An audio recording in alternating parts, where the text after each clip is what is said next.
everybody. So we are so excited to be back. Chicks on Flicks is back to talk about a special animated film that is very female oriented with a female director. And so that it would be a fun choice to be able to talk about. And so we're going to be talking about Maquia, When the Promised Flower Blooms.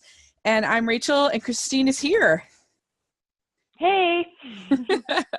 How you been doing? Awesome. Absolutely awesome. Good. You had a good summer? Yeah. It's been fantastic. Oh, good. I'm so glad. Yeah, it's been a pretty fun summer for me. Busy, and I'm glad that we were finally able to touch base and talk about this movie. We've been thinking about different things. That we had a couple of projects that we thought we'd want to cover, but then neither of us really liked them that much, or just didn't work out. So this is fun. I mean, we've talked about some anime films. We've talked about Silent Voice, and you're a pretty decent fan of anime, would you say? Yeah, I love anime. Yeah. So, and you're bigger, probably even a bigger fantasy fan, would you say? Yes. I think fantasy is my genre for sure. The thing that I think my love for anime and fantasy have in common is that my intense love for it makes me intensely picky about it. I probably have maybe 5 fantasy series that I actually enjoy reading, even though it's my favorite genre.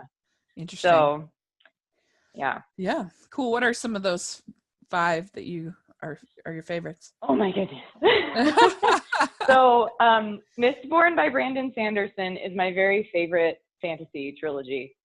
It is phenomenal. It is a work of art. I love it so much. Of course, The Lord of the Rings and Harry Potter are classics, but I also really enjoy Patrick Rothfuss's The Name of the Wind. Oh my goodness, it's lovely. And both Patrick Rothfuss and Brandon Sanderson have actually just had multi-million-dollar deals. One was $50 million, the other one was around $200 million, I think, for the rights to their worlds. And so we're actually going to be seeing movies, TV shows, and video games of these 2 worlds, Brandon Sanderson's Cosmere and Patrick Rothfuss's King Killer Chronicles is the name of the trilogy. It's unfinished currently. Cool. So those are going to be coming out. You'll see them coming out after Game of Thrones ends, because those are kind of they'll be the next big push for the fantasy crowd. People are going to try to fill that void. Yeah. But yeah, I also like Laini Taylor. She's also really, really good. Yeah, she wrote Daughter of Smoke and Bone, and then she has a new series coming out that starts with a book called Strange the Dreamer. And all of these, they're just wonderful. I won't wax too poetic about it, because I know that's not what the interview is about here or anything, but cool. I recommend all of those. Good. Yeah. I'm a tough sell when it comes to fantasy. But I do like sort of surrealism in film. That to me is typically depends. It can be much too much. It's weird. I don't know where the line falls, but I don't know. I find that more entertaining almost when there's sort of when it's just kind of your Alice in Wonderland kind of like just something really crazy, as opposed to like mythicism and lore. Like, it doesn't usually interest me that much. But I also like fairy tales. I guess that's sort of what my end of the fantasy kind of spectrum.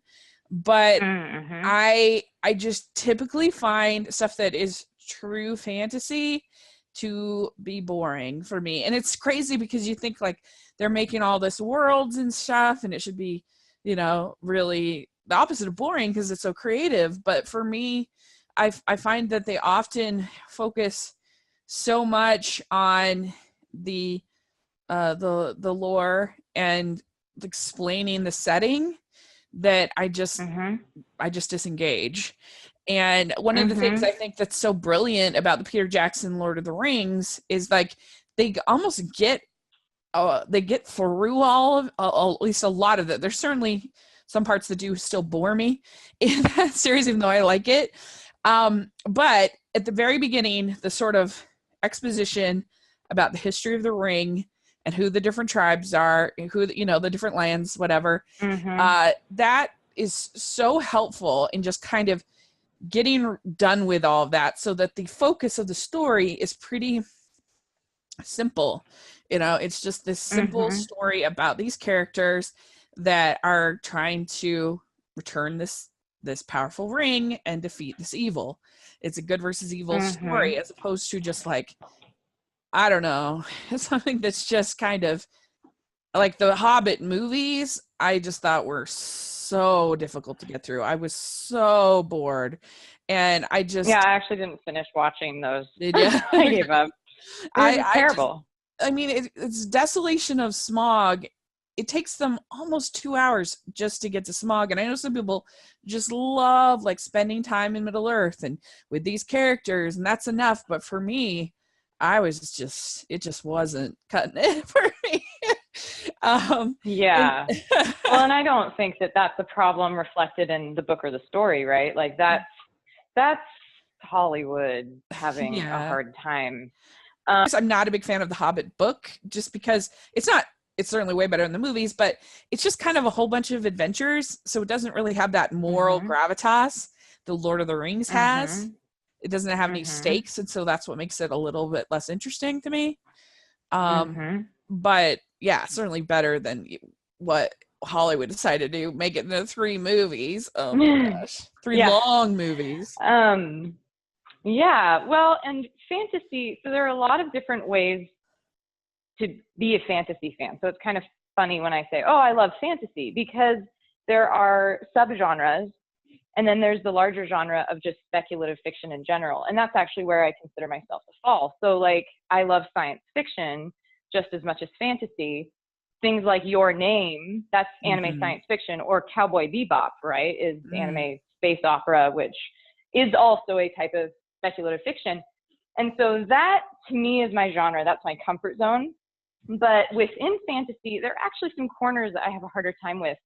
Epic fantasy or multi-generational fantasy, a few that I named fall under that category. But like, I have never read Robert Jordan's Wheel of Time, Sword of Shannara, any of those grand, sprawling epics, because that to me feels really, it's a massive commitment, and I'm not as interested in the world as I am with the individual characters. And I mean, I have a best friend who like swears the Wheel of Time is the most amazing thing ever, and maybe it is. But I just have a hard time sitting down and committing to that. And I love the show Game of Thrones, and I'm like the worst heretic in that world ever, because I just read the first book and I liked the show better. I thought that there was a lot in the book that came across as just kind of campy. Especially there's a character named Tyrion, and in the books I thought that he was overly verbose and gimmicky, and acted very silly in a lot of scenes. He was like doing flips off of a doorway in his entrance, and it was just like fantasy camp, like the kind of thing that most people make fun of, and right, and none of that is in the show. They take all of his best monologues and they cut them down into these pithy one-liners in the show, and I happen to love that. It feels a lot more focused to me, and like something that I can enjoy taking seriously.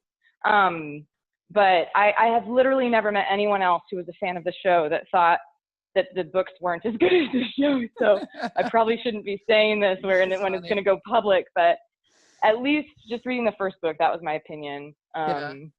It can happen. I mean, and there were some things, there were some things that the book explained in more detail that I appreciated. There were some relationships that were different, and I have my gripes about the show, but overall, yeah, I liked the storytelling in the show better. Yeah. But, have you ever seen or read Dune? That's the ultimate example of where you say epic. That, oh my gosh. I've seen the movie. I haven't read the book. I wanted to die both times. It was so boring. It was the most boring story. I know that like Star Wars and everything was based off of it, but like, oh my gosh, like it was brutal. I read it for book club, and it was like the beloved novel of one of the other book club members, and I'm just like, oh no, oh dear. Oh no. It's like the don't you hate that when someone recommends something so highly and then you delve into it and you're like, oh no, oh no. Like me and this girl in book club, me and this girl in book club, we have completely different tastes, which is part of the fun of book club. But so I kind of knew, and I knew enough about Dune to know that it, that it was super boring, but it lived up to the reputation. And I don't know, but it was still just funny because I'm like, oh wow, I almost envy that you can enjoy this terrible book, but it's a classic. I get that, it's just not for me, but anyway, so yeah. Well, I was gonna say too. Oh, go ahead. No, I was just saying that's my troubled relationship with sci-fi fantasy. Yeah. Well, and then another subgenre that I don't enjoy as much is high fantasy. So, like, Tolkien wasn't the first one to ever write elves, but in my opinion, he defined them. And I don't. And most high fantasy is just a knockoff of that. So high fantasy is like second world level fantasy where it's not Earth at all, and you have magical creatures that exist as a matter of fact there that don't exist here. And if I start reading the back of a book and it says it has elves and dwarves, I won't read it. I'm not interested. I dislike Aragon so intensely for that reason. It just was so derivative.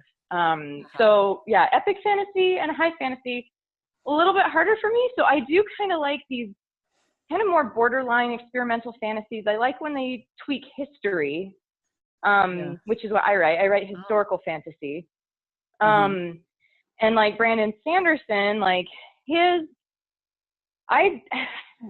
Mistborn, for instance, takes place in a fictional universe on a planet where the characters live. It resembles Victorian England, but everything has been destroyed by volcanoes, and ash rains down from the sky on a consistent basis, so much so that they can barely grow any crops, and no one's seen a green plant in like 100 years.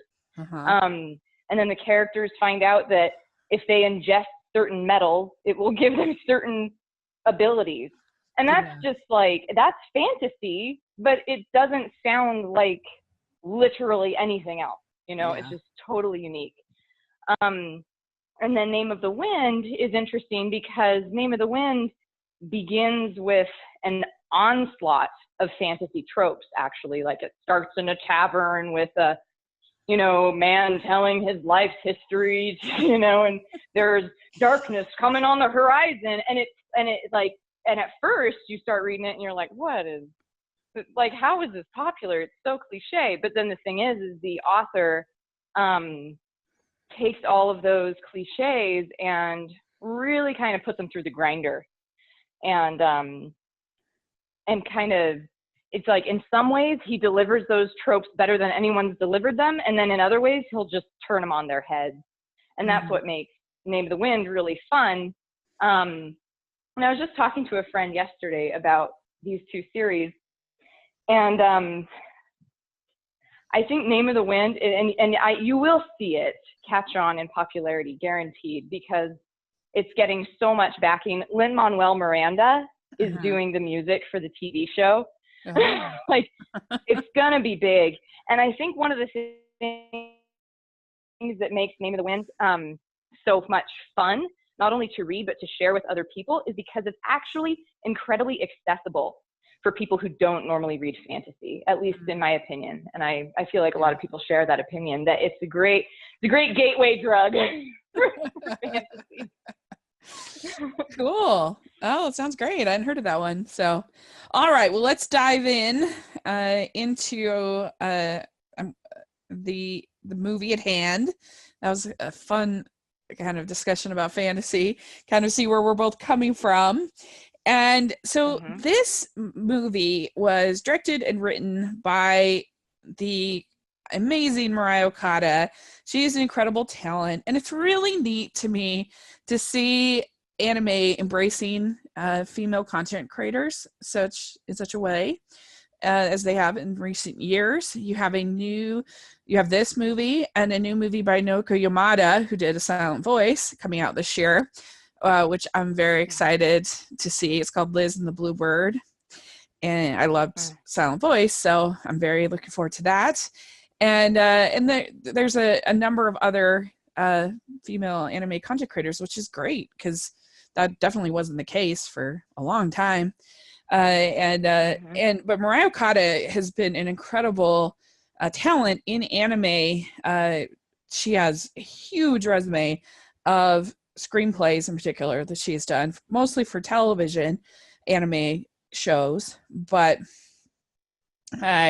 this was her first time directing. She has written some films, but this was her first time directing, and I think you got to hand it to her for swinging for the fences and doing something so bold, so ambitious on your first film, and making something so beautiful as an animator, a writer, a director. I think it was a pretty gutsy project to take on. Would you agree with that? Yeah. Yeah. I think it was incredibly ambitious. Yeah. And I think for me, I really enjoyed it, and we'll talk about why and some things. It's not perfect, but for me, I really enjoyed it. And I think what impressed me the most is I really liked that it focused on a woman becoming a mother. And I really like the fact that Maquia as a character is a flawed character. She's a pretty dynamic character, in my opinion. She's somebody who starts out kind of weak, and she becomes pretty kick butt, I think, by the end. And I feel like it's become almost as much of a groaner these days to see the warrior woman as it is to see the damsel in distress. And so I feel like they did a pretty good job of creating this character who is somewhat fragile, somewhat weak, but then learns and grows. And I just really liked seeing her come to be a mother, and so that was what I enjoyed about the film. I know you're not as high on it as me, but were there some aspects that stood out to you? Yeah, I think what you said about the main character, I would agree with, and I think that is fun. That her strength is strength of character, right? That she is emotionally resilient. And also how quickly she adapts to her surroundings. I thought it was really kind of interesting and fun how she and Ariel had to just constantly adapt. Life was always changing, time was going by, politics were changing, and she and her son are forced to, specifically she is forced to live in this world, and to make the best of it, and to find a way to live and to try and create some comfort for her and her son. And I think that Maquia's character to me was definitely a character that I liked. For sure. That's really cool. Yeah, and I love the animation, and I also loved the music. The music is by Kenji Kawai. Kawai. He is a storied anime composer. He is probably most known for doing the music for Ghost in the Shell, the original Ghost in the Shell, and which is a beautiful soundtrack, beautiful score. And I think that he did a really good job with the music in this movie. So I think those are some of the strengths, and we're gonna dive into some of the plot points. I don't think we're gonna be like super spoilery, but we're just gonna talk a little bit about the plot. And so if you are really sensitive to those kinds of things, then you can listen after you see it. But hopefully we'll entice you to give it a shot and see what you think. I will say it does have 100% on Rotten Tomatoes, which is pretty fun. The setup for this movie is you have Maquia, who's part of this kind of immortal race, sort of like the elves in Lord of the Rings, called the Lorps, and but they're not like truly immortal, but they live longer than humans. But their village is attacked by a people called the Mizartes, and they want to get that immortality that in so they attack them, and so Maquia runs out into the village, out into the forest, ends up out in the forest, but at the beginning, before she does that, she gets this advice from one of the other leaders that she says, if you fall in love, you will be lonely. And I felt like that was kind of a little bit of a theme of the movie, is how because she's immortal, her son is growing faster. She's going to end up being young when he's an old man, kind of a thing. And so time and kind of loneliness was sort of I felt like a theme of the movie. Could you see what do you think of that? Yeah, I would agree that was a theme. I feel like it's really similar.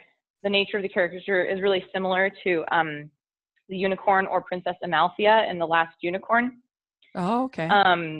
Where the entire arc of the character is that they come from this world that is immortal and pure and good, and then they venture into the world of men, and they come back with sadness and regret, and yet more humanity and compassion. Yeah. I can get all emotional just thinking about it. So yeah. So yes, I would agree that they set out with that theme. I mean, I think that how successful they were at that theme. Like, maybe we'll bring that up a little later when I get to share my gripe list. But yeah, I agree. They were going for it. Yeah. Okay, good. And I like the fact that a lot of times these sort of immortal stories, you have the mystical female that sacrifices her mortality because of the love of her love immortal, which is fine as a story. But this was kind of a different kind of sacrifice, a sacrifice of being a mother, which, as opposed to romance, which I kind of appreciated. So anyway, so that's kind of how it starts. She runs in, when she runs into the forest, she finds this baby, and this human baby, and she feels like it's kind of calling to her. And there's this whole thing in the movie about the Hiboli, which is this weaving that the Lorfs do, and the weaving tells the kind of the passage of time. It's how they keep track of all the different people in their life because they live so long. And I felt like the movie could have done better about explaining the Hiboli and how the magic really worked. It was a little confusing for me, even as a second time watching it. It wasn't like, for instance, in Your Name, the band that unites generations, that was so much more clear, I think, about what that did, and whereas this was a little confusing. Yeah, well, and the the red thread of fate in Your Name also was reoccurring and consistently through the story and useful to the timeline. And I felt like they created so much kind of like world building and a magic system potential with the Hogole. And then like I loved the moment when the Hogole comes from Laia, right? Was it Laia? Yeah. I'm not sure if it's Layla or Lila, but yeah. Lelia. Okay, yeah. So it comes from Lelia, and she can read it. And I thought, well, that is just fantastic. And I thought that the rest of the movie would have more of that. That this would be the mode of communication, that they would create these and talk back and forth.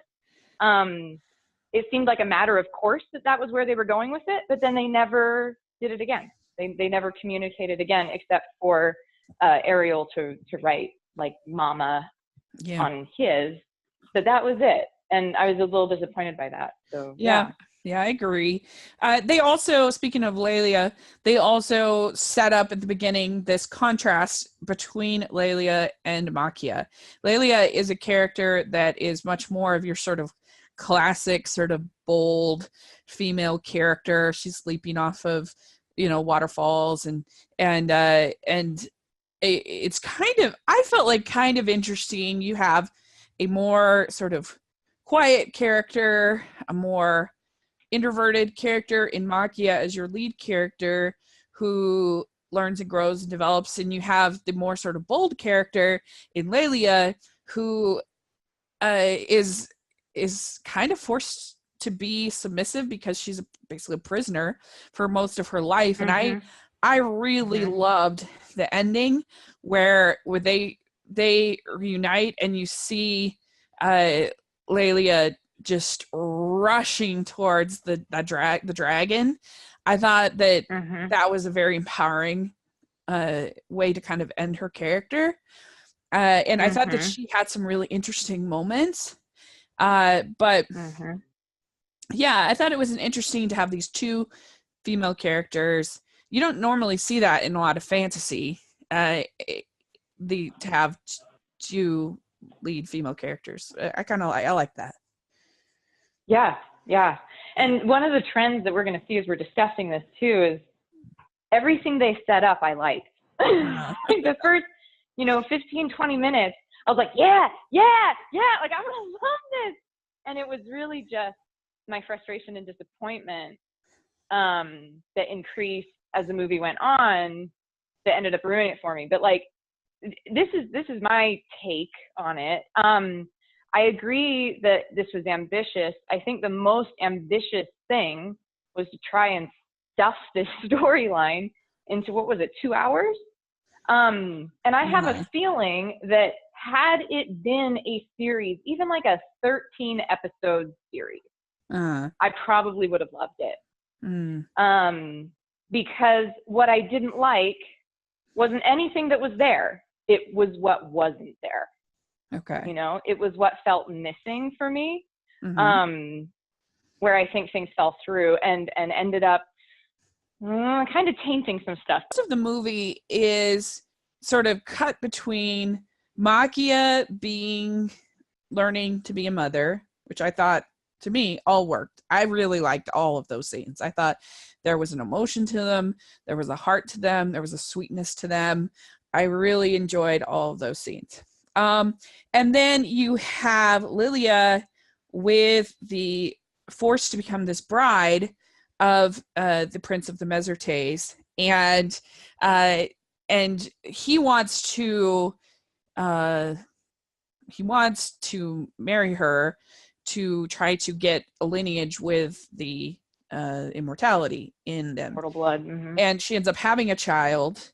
And named what is it? Medmel. Medmel. Yeah. Who she is not really allowed to actually mother, and it turns out that that Medmel isn't immortal, doesn't have any of those qualities of the Lorf, and so they're both considered kind of a disappointment by the prince. And there's all of these sort of battles and I didn't care about any of that. As far as, I mean, I cared about Lilia as a character, and I thought that in the end her arc really worked. As far as, like I said, I thought the ending with her running towards the dragon, I thought that was really great. But as far as the prince and the dragons and all of that stuff, I didn't think that was that interesting. So what for me works so well in this movie is Maquia becoming a mother, and I guess Lilia eventually kind of going from being this free spirit to this imprisoned person to becoming the free spirit again. Those two things worked great for me, and I thought were compelling. And so I really enjoyed the movie. And I guess for me, like, since I don't normally like things like dragons and fantasy and stuff like that, a lot of that I was just kind of able to sort of ignore because I know it's not really for me anyway. And so I was just like, I almost want to just like, I'll fast forward this part because I just, it's not for me, and that's fine. But I thought what they got right as far as these characters and this beautiful exploration of motherhood, both for Lilia and for Maquia, were just great, I thought. So anyway, that was kind of my take on that. And I don't know, what do you think about some of all those things? I know I threw a lot at you. But no, that's all good. Like everything you like, for the most part, like I like. I think my two biggest issues with this, and here I go, I'm going to launch, is structure, number one, and characters, number two, specifically supporting characters.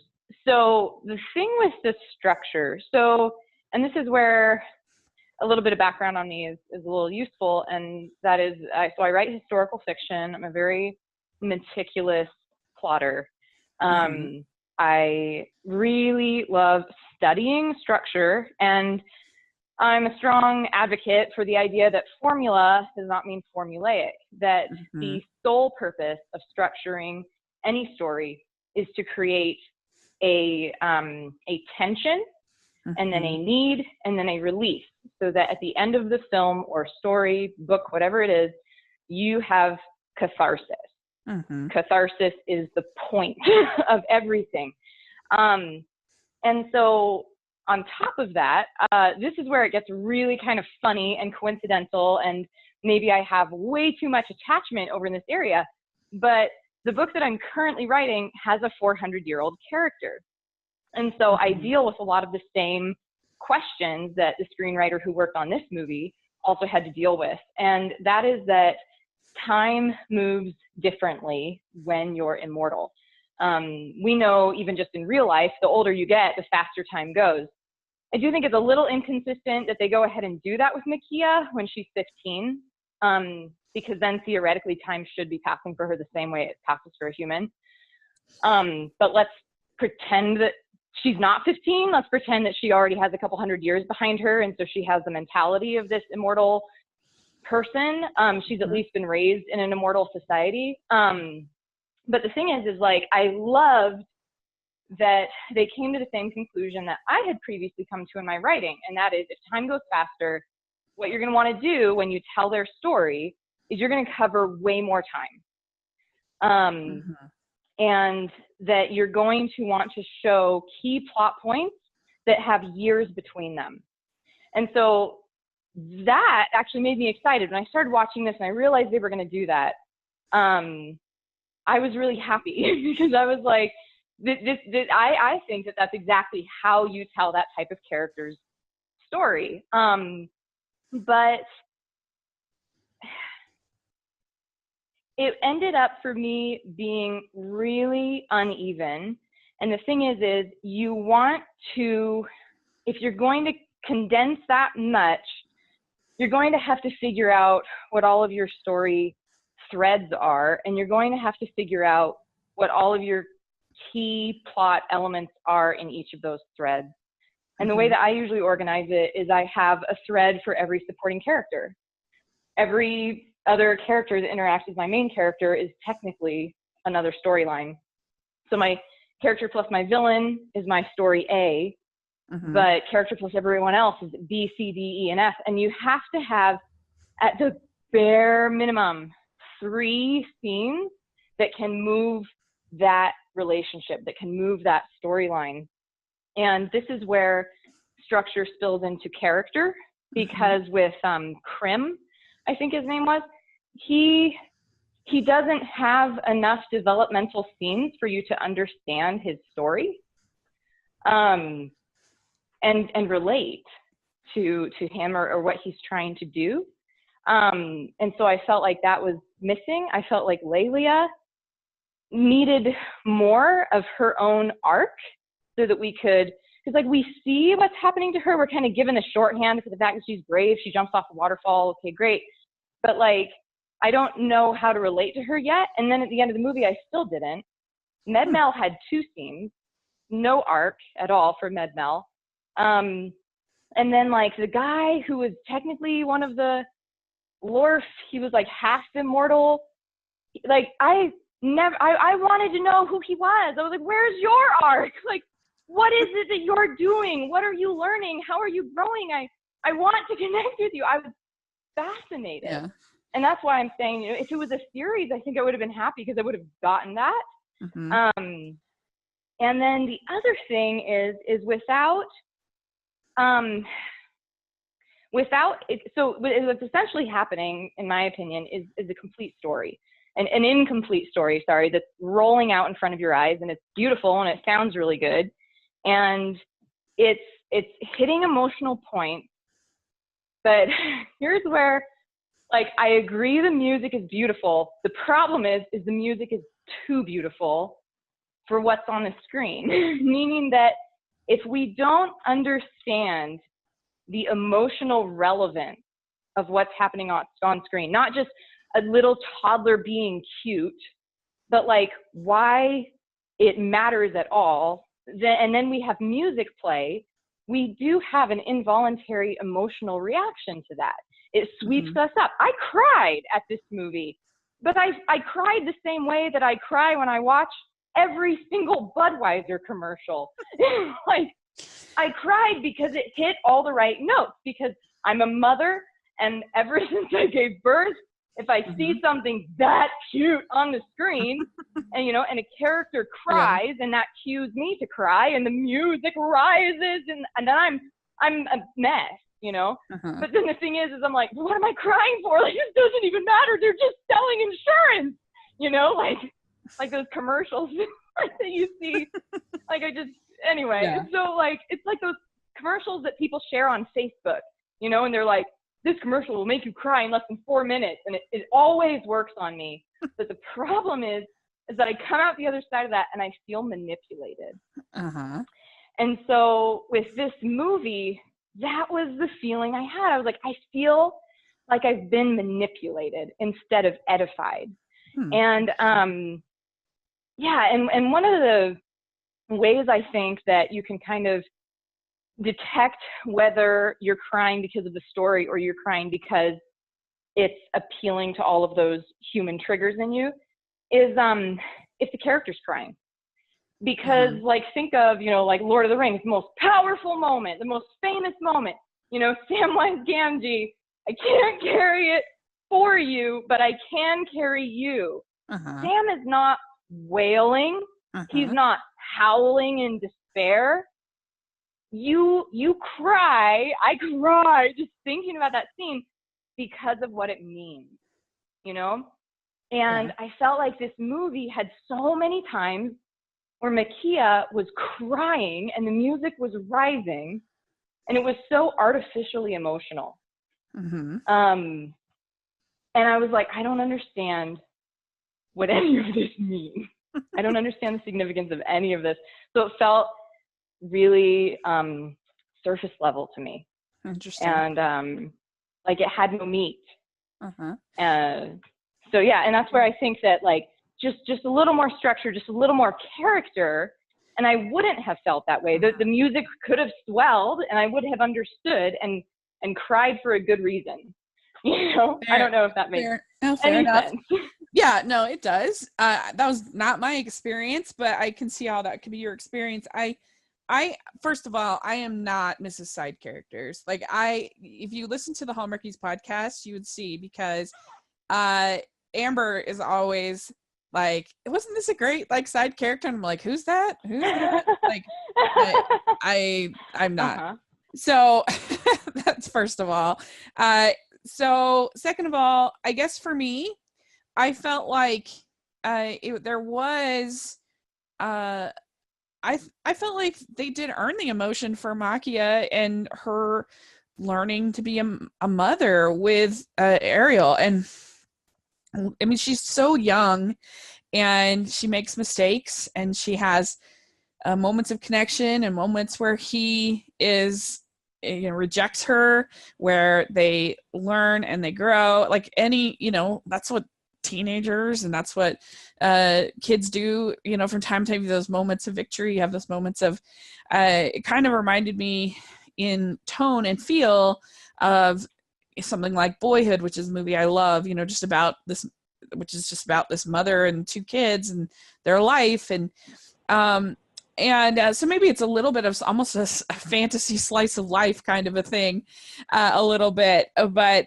I did feel like for instance, the moment where she says that she pulls him back from almost falling, and she says that mothers, that she's not gonna cry anymore, and that she's going to, she has this moment where she realizes she needs to be strong for her son. And I think that and then by the end you realize that, and she says she realizes that everyone will die, and that, so she decides there and there, moms don't cry. And so then the end, when she does cry, I thought that it was actually pretty earned. And I thought that Lelia was a good character, and her not being able to see her daughter becoming kind of seeing some of her energy, kind of people try to wound her, to dampen her spirits, I guess. I thought was a moving journey, but it was a believable and pretty heartfelt, moving story of a young girl who becomes a mother. And all the fantasy stuff, I was just kind of like, okay, fine. Like, they could have done a better job of the Hiboli. They could have done a better job of the dragons with their like dragon illness thing, and there were only so many dragons that were alive, and at one point there were like only 2, and so there was like this fight over the dragon. Like, all that stuff could have been better. For me, I didn't really care about it. I was like, get back to another scene of her raising Ariel, and I thought that was really good. And her desire to protect her son, I thought, and her sort of inability to do that, I thought was an interesting sort of journey that she goes on. That kind of her deciding not to cry in a way was her protecting him, and him, so that he wouldn't feel a need to protect her.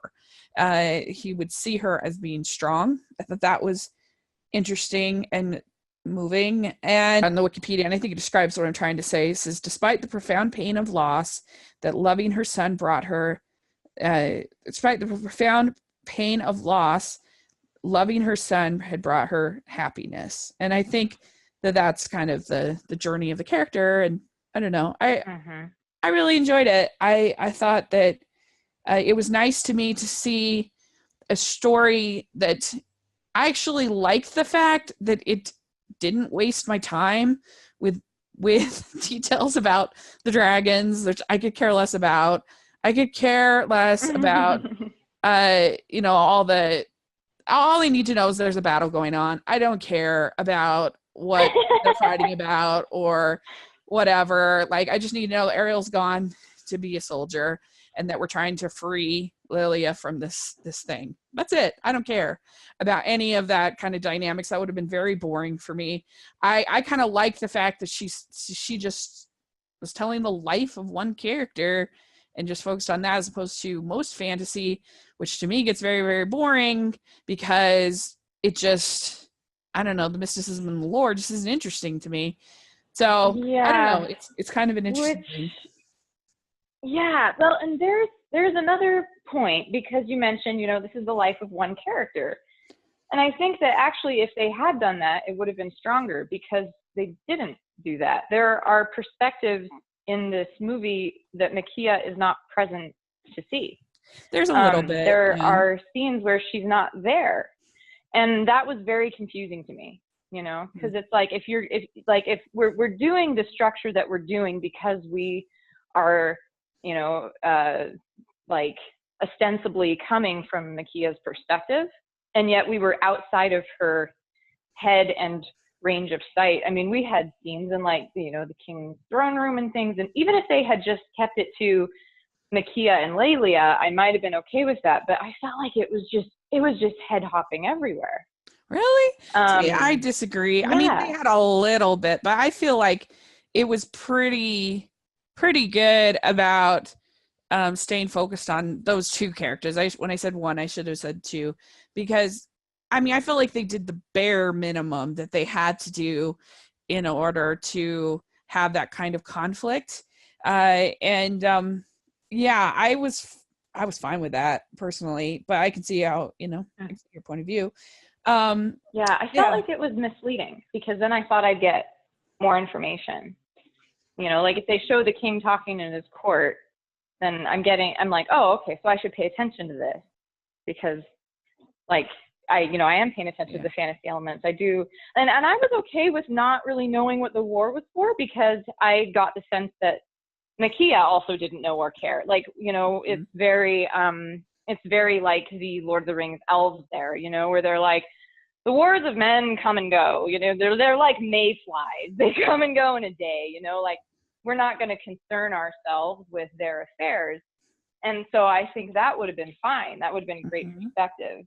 But then they introduced this idea like you were supposed to know. So then I was like, oh, okay, so I'm going to pay attention to this. But then they were like, well, we're not going to like follow this thread. And I was like, then why did you give me this thread? Because here I am following it, for 2 hours, and then I get to the end and it didn't lead to anything.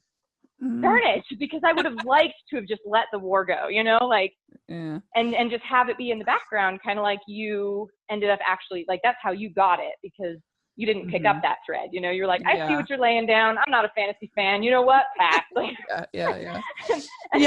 Whereas I was like, oh, it's a clue. Like, follow the trail, and then got nowhere. Yeah, to me, I agree. Christine, when you love, you get lonely. Don't invest. Yeah, I agree with one of the critics. He said, a beautiful and melancholic story about myth and reality, death and what it means to live, and the inherent contradictions of parenthood. That's kind of how I looked at it. And I don't know. I thought that it did a good job just sort of portraying the life of this character in a way that I could relate to, which a lot of fantasy I can't relate to at all. And so that makes it also part of the reason it makes it very boring. I think that we should be supporting ambitious and creative filmmakers, and like with any like for instance this year there was a movie called Sorry to Bother You, which I did not like. I did not like. I felt like they just took like a dump truck of ideas and just like crammed it into one screenplay, and it was just, I just didn't care for it. I didn't like it, but I totally think that people should see it that can handle some R-rated content. That people should see it and decide for themselves, because it is so out there and creative that I totally get why a lot of people were really inspired by it. It just didn't work for me. So anyway, I think that's kind of a similar situation. And so it's one that I wouldn't be surprised if it ends up going to Netflix or some kind of streaming eventually. Hopefully it won't be like A Silent Voice, which is just like caught in release limbo, which is very frustrating. It's not available to stream. It's not available to purchase. Very frustrating. Because it's so great. And yeah, I mean, I don't think that this is as good. Certainly, I don't think it's as good as Your Name, of course.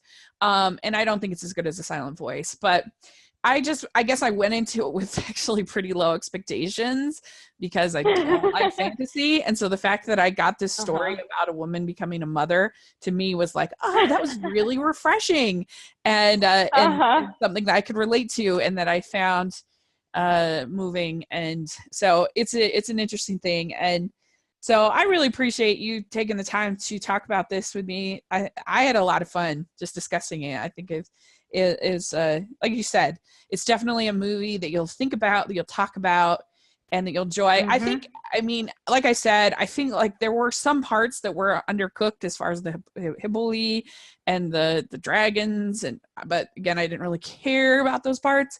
And there were definitely some pacing issues, and this is often a problem with anime. Even A Silent Voice, which I love, definitely had some pacing issues that could have made it a little bit better. But this, it could have probably had a good 20 minutes trimmed and it would be for the better. But it's an interesting thing. And so definitely I just recommend people try to find it if you can find it.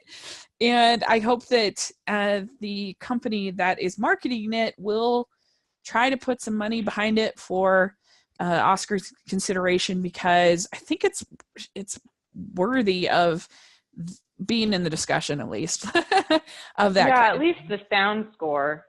Yeah. So I think that it could definitely take a nomination there. We'll just see, but let us know what you think. If you've seen it, then let us know what you thought of it, and in the comment section or on Twitter. And where can people find you on social media? ChristineTyler.com. Great. That's where all my information is. Okay. Good. And I've been updating my blog every week for the last few months. Yay! So finally getting on top of that. Okay, good. I'll have a link to that in the description section. People should definitely check it out. And you can follow me at Rachel's Reviews on iTunes and on YouTube. So please check that out. And let us know if there's anything that you would like us to look at for Chicks on Flicks. And we'd love to hear your suggestions. And thanks again for taking the time to talk about this with me. I really appreciate it. Yeah, I appreciate it too. I think it's a great discussion. Yeah, it was a lot of fun. It was very fun. So, all right. Well, we will we'll talk. Hopefully, be able to talk again soon. And yeah, thanks again. Bye. Yeah, thank you. Bye.